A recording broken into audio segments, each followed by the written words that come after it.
북한 김정남 피살 관련해서 말레이 경찰청장의 브리핑에 함께 들으셨는데요.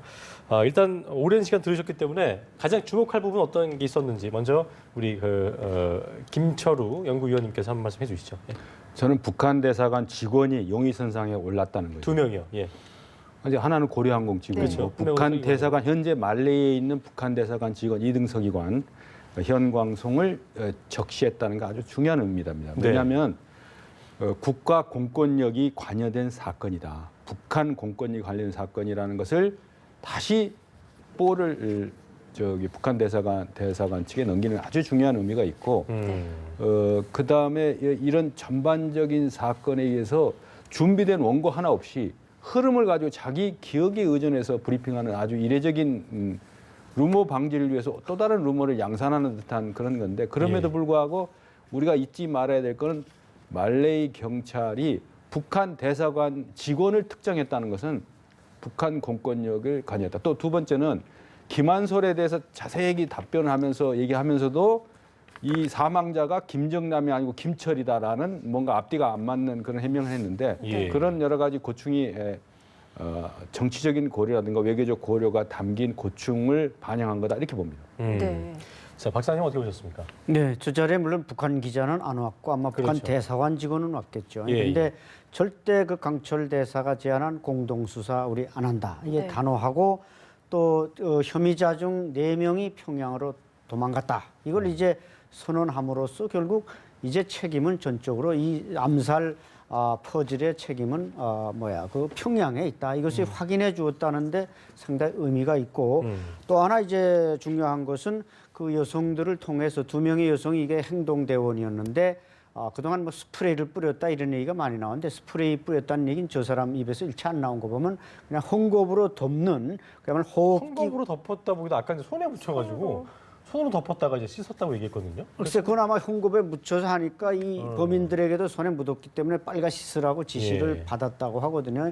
그래서 대체로 암살 방법이 좀 구체적으로 드러났기 때문에 독극물에 대한 분석에도 좀 탄력을 받지 않을까 이렇게 봅니다. 근데 확인을 어떻게 했을까요? 그러니까 그 김정남이 피살되는 그 화면 자체가 저희가 지금 뭐 입수가 된 바도 보면 이제 뒤에서 흔들리긴 하지만 구체적으로 뭐 스프레이를 뿌렸는지 손을 댔는지를 잘 알 수 없어서 그동안 미궁이었는데 그 부분을 확인을 했다는 게 굉장히 좀 의아한 것 같아요. 그렇죠. 어떻게 보셨어요? 네, 그 뭐 우리 영상에 나오는 것도 보면 한 여자가 이제 뒤로 가서 여기 덮었는지 아니면 저게 팔짱을 이렇게 움직이지 못하게 하고 앞에 여성이 딱 갖다 덮었는지 그건 아직 안 나오는데 그런 좀 구체적인 것도 총장이 설명을 해줬더라면 또 우리가 이해가 좋을 텐데 2명의 여성은 일체 동남아 여성이니까 좀 뭔가 그 노출과 그 조사에 대해서 자료를 좀 공개하기 꺼려하는 그런 모습이 보였습니다. 네.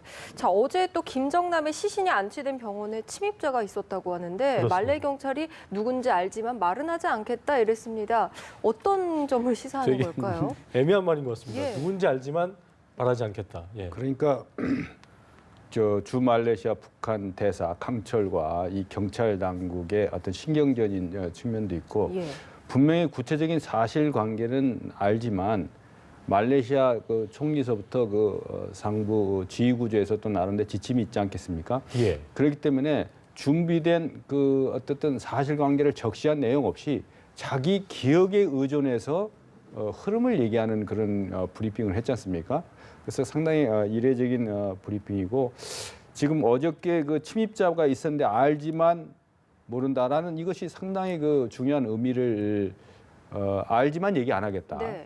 그러니까 우리가 사실관계를 모르고 우리 경찰력의 수사력을 의심하지 말고 때가 되면 밝히겠다라는 애매한 태도, 이중적인 태도를 하는 것은 아마 이런 전반적인 그 저변에 중국 팩터가 저는 크게 작용했다고 봅니다. 그래서 김한솔의 문제라든가 중국이 그 영향권 아니겠습니까? 말레이라는 게 중국계도 많고 여러 가지 측면이 있기 때문에 이번 그 실제 김철일이 됐든 김정남이 됐든 사실상의 김정남이 거주하는 게 중국의 관할권이 미치는 마카오 영주권자입니다. 사실상에.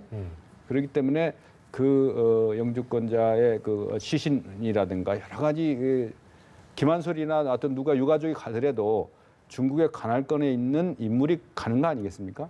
그런 사실관계 때문에 아마 북한과의 관계 악화는이나 이런 것보다는 중국과의 어떤 전략적인 어떤 신중한 행보를 보여주는 하나의 일단이 아닌가 이렇게 판단이 됩니다. 뭔가 정치적인 게 개입된 게 아닌가라고 이제 많은 사람들이, 그러니까 수사라는 것이 뭐 누군가 자행을 했고 또 어떤 식으로 범행이 이루어졌고 이걸 밝히는 것 자체가 국가적으로 나서게 된다면 어렵지는 않을 거 아니에요. 근데 아까도 말한 것 중에 뭐였냐, 좀 의아한 부분이 뭐였냐면 여자 용의자들이 독성에 대해 알고 있었다고 얘기했는데 또 이 여자 용의자들에 대해서는 크게 수사를 압박수를 한다면 어떤 거였고 뭐 이런 걸 얘기할 수 있을 텐데. 독성의 물질이 이게 화학 무기성 물질이 포함돼 있다. 이렇게 되면은 상당히 이거 또 다른 핵과 미사일 위협에 이은 화학 무기 위협에 대한 이거 세계 그 테러 시장에 말이죠. 그렇죠. 네. 예. 그 폭약이나 총기 뭐 이런 걸 가지고도 테러가 이루어진 거는 이제 많았지만은 그러니까 누가 어떤 목적으로 도발했는가 명확하게 드러났는데 이거는 독성이라는 것은 연탄가스를 비롯해서 모든 독성 물질 눈에 보이지 않는 거 아닙니까? 그렇기 때문에 이 크게는 화학 무기까지, 작게는 그 테러 수법의 새로운 어떤 이정표를 제시하는 측면에서 이것이 의미하는 상징성, 희생당한 인물의 상징성뿐만 아니고 이 그 독성 물질이 어떠한 물질이 되느냐. 그러면 이러한 유사 모방 범죄도 일어날 수 있고 전 세계가 불확실성, 그렇지 않아도 불확실성 시대인데 예. 그 테러 방법론에 있어서 새로운 독성 물질이란 독가스를 비롯한 독극물에 의한 테러를 앞으로 더 공포가 확산되는 이러한 측면이 있기 때문에 이 측에서 어떤 정확한 그 성분 분석을 시도를 하겠지만 그것을 구체적인 성분을 발표할지 여부는 앞으로 앞으로도 그건 좀 용이해 보인다. 좀 그렇죠. 계속 이게 뭐 이정철을 비롯해서 심지어 뭐 이 여자도 화학과 계통에 있었다고 하는 거 보니까 이러한 그 독극 물질이 어떤 형태로도 뭐 화학식까지 정확히 하는 발표를 하지 않고 독극물에 의한 뭐라고만 발표하지 구체적 독성 물질의 성분이라든가 그것이 심장을 먹게 하는데 그 어떤 지연 시간이라든가 이런 건 구체적 사실관계는 밝히기 어렵거나 밝히지 않을 가능성이 상당히 높다 이렇게 봅니다. 예. 네. 자, 이 생화학 무기일 수도 있기 때문에 말레이시아 당국에서 그렇죠. 좀 발표를 조심스러워한다 이런 말씀해 주셨는데 김정남의 친족 암살 사건을 넘어서 정말 전 세계적인 테러 위협이 더 공포감이 심해지는 건 아닐까요? 이번 사건을 계기로. 그렇죠. 화학 무기로도 추정하고 이것이 신종 말하자면 독가스다. 예. 딱 타이머형을 가지고 30분 후에 이렇게 즉사하는 식으로 만들어졌다면은 이것이 북한이 막 이런 개발 능력은 충분히 가지고 있다고 보고. 실제적으로 어때요? 북한이 그 생화학 능력이라는 게 저희가 추측밖에 할 수 없기 때문에. 근데 보실 북한은 때는. 예, 적어도 70년대부터 북한은 지금 2,000톤에서 한 5,000톤까지 생화학 무기를 보유하고 있습니다. 그렇군요. 이 1,000톤이면은 거의 4천만 명을 죽일 수가 있기 때문에 북한이 한 2천만 톤만 쓰면은 2,000톤만 써도 이게 남북한의 7천만, 8천만 인구가 다 즉사할 수 있는 그런 능력을 가지고 네. 있습니다. 이것이 이제 북한의 비대칭 전력이죠. 우리 대한민국에 자꾸 밀리니까 밀리터리 밸런스를 위한데 핵무기, 생화학 무기, 뭐 특수부대가 여러 가지 있지만 그래서 저 분야는 북한이 상당히 심혈을 기울이고 그래서 지금 뭐 저 총장의 말에 따르면 북한 측에다가 무슨 DNA 자료를 요구한다.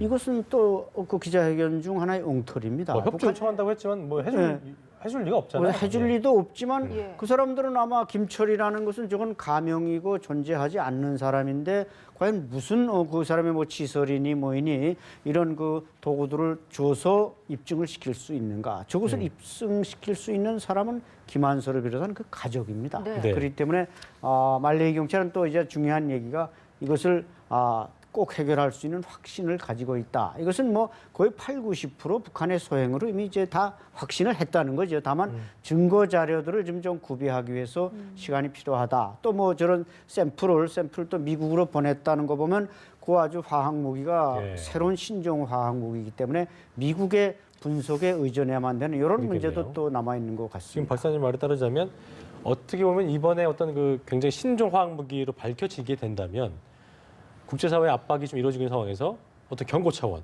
이런 거라고 좀 볼 수도 있을 것 같은데 어떻게 그렇죠. 좀 보고 계세요? 만약에 이게 신종 화학 무기고 그것을 그 백주대낮에 공항 테러에 인용했다면은 바로 테러 지원국으로 재지정이 돼야 됩니다. 네. 예, 예. 미국도 이런 하원에서도 그 얘기가 나오고 있다고 하고 그렇죠. 실질적으로요. 예. 그렇기 때문에 사실상 그 미사일이라든가 이런 포기하기 위한 도발은 원점이 명확하게 드러납니다. 그러나 이 화학 무기에 대한 우리의 그동안의 경각심이 상대적으로 핵 미사일에 밀려서 이렇게 좀 약화된 측면이 있는데 이 독성 물질이 만약에 지연신관과 같은 특정 시간이 지나서 심장이 먹게 하는 그런 기술까지 만약에 개발했다고 하면은 네. 그 기간 동안 그 핵심 지휘 세력이나 이런 세력들이 다 빠져나가는 시간까지 했다면은 상당히 예행 연습까지 하고 이미 그 행동조가 독성을 알고 손까지 들고 뭐 씻었다는 것까지 보면은 그 물질의 구체적인 성분을 규명하고 하는데 이 화학물질도 다 지문이 다 있습니다. 디지털 네. 지문만 있는 것이 아니고 화학물질이 있기 때문에 이것은 앞으로 국제사회가 이거 한 개인이 뭐 어느 공항에서 죽은 사건이 아니고 네. 인류의 안전을 위해서 인류의 그 안전 보장을 위해서 이 문제는 국제사회가 같이 관심을 가지고 명확하게 끝까지 추적해내야 된다 이렇게 봅니다. 그 단순히 네. 김정남이라는 사람 한 사람이 죽음으로 몰고 갈 게 아니고 그런 게 아니죠. 네. 국제적인 차원이다. 여러 가지 네. 관계들을 고려해야 된다. 말씀해 주셨습니다. 예, 뭐 이번 사건으로 또 국제사회의 북한 제재가 더 높아질 가능성까지 점쳐지고 있는데 만약에 강철 말레이시아 주재 북한 대사가 북한의 국익을 보호하지 못하면 뭐 총살될 것이다 이런 이야기까지 있더라고요. 개연성이 어떻게 있는 보십니까? 어떤 주장이십니까? 충분히 예. 개연성이 있습니다. 이 어허. 강철 대사 전임자가 장용철, 장성택 조카로서 소환돼서 북한에서 총살당하지 않았습니까? 예.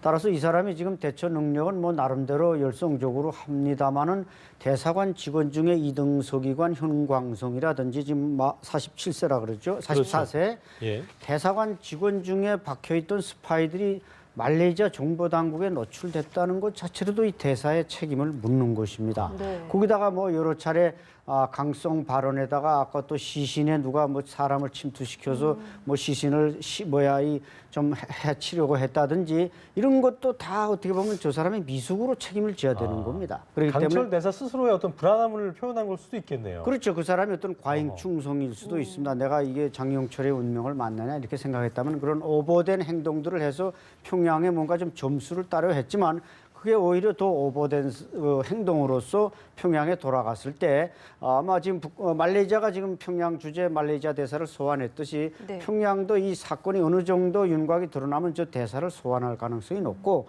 그 책임은 누가 져야 되느냐. 그리고 대사가 지지 뭐 북한 내에 무슨 김영철 뭐 통전부장이나 이런 사람한테 지우지 않는다는 것이죠. 그런 측면에서 저 사람의 미래는 상당히 불투명합니다. 그렇군요. 네.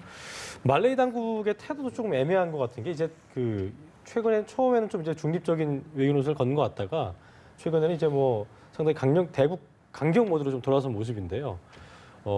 수사 관련돼서도 또 뭔가 북한을 위하는 것 같다, 또 위하지 않는 것 같다. 여러 가지 그 해석들이 나오고 있는데 이 부분은 어떻게 좀 해석해야 돼요? 말레이 당국의 그 순수한 의지에 대해서 우리가 의심할 필요는 없고 이 현상은 말레이 공항에서 나타나지만 이 현상의 계보를 쭉 올라가면은 최고 정점에 김정은이 나타나는 겁니다.